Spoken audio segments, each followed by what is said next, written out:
তারা কিন্তু সবাই ভয় পায় ইউটিউব ইন্ডাস্ট্রিতে একটা টাইমে তার সবাই ভাগের মতো ভয় পায়। আল্লাহর কসম আমি যে পরিস্থিতিতে আছি পৃথিবীর মানুষ এটা আমি বুঝাইতে পারবো না আমি কোন পরিস্থিতিতে।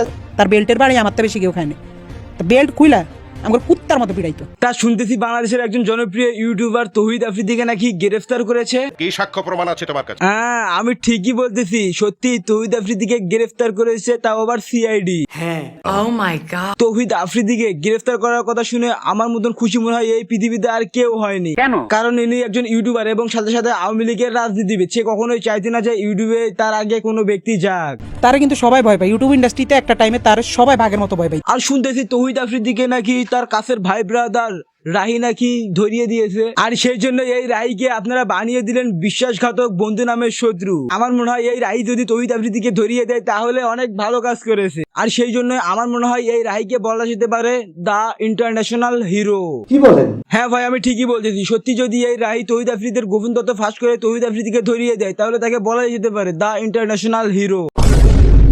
সে একটা সময় তৌহিদ আফ্রিদির চামচামি করেছে, চাটাচাটি করেছে। হ্যাঁ ভাই আমি মানলাম যে এই রাহি একসময় তৌহিদ আফ্রিদিকে চাড়াচাড়ি করেছে, তৌহিদ আফ্রিদির সঙ্গে সারাক্ষণ ঘুরে বেরিয়েছে, কিন্তু দিন শেষে কাদের কাজটা এই রাহি করেছে তৌহিদ আফ্রিদিকে ধরিয়ে দিয়ে। মানুষ মনে করে আমি মির্জাফর আমি খারাপ। আরে বেটা তুই একদম ঠিক কাজ করেছিস, তৌহিদ আফ্রিদিকে ধরিয়ে দিয়ে একদম দেশপ্রেমের কাজ করেছিস, আমি তোকে লাইক দিয়ে দিলাম। যা তুই সামাজরাও করিস না, তোকে কিন্তু তৌহিদ আফ্রিদির মতন জেলে পুরে দিব।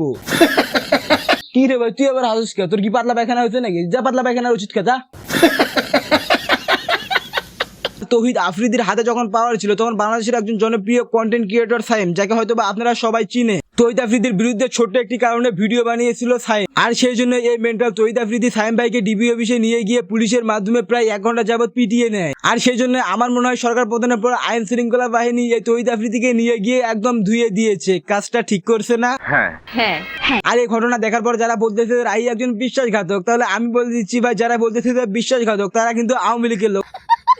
তুই আবার হাসুসকে? আমি কিন্তু জানি তুই আওয়ামী লীগের লোক, তোকেও ধরাই দেবো। তোকেও ধরাই দেবো। হ্যাঁ এখন চুপ থাক, বেশি হাসাহাসি করলে না তোকেও বিন্দাই দিয়ে একদম জেলে পুরে দেবো। দেখতেছেন এই হালাই পাগল না? ওরে জেলে পুরে দেওয়ার কথা বলতেছি তাও হাসতেছে, এ নিশ্চিত ডেন্ডি খায়। এখন কথা হলো তৌহিদ আফ্রিদিকে জেলে পুরে দেওয়ার পর যারা খুশি হয়েছেন তারা সাবস্ক্রাইব করেন, আর যারা খুশি হন নাই তারা কি করবেন? তারাও সাবস্ক্রাইব করেন। গজব বেইজ্জতি है।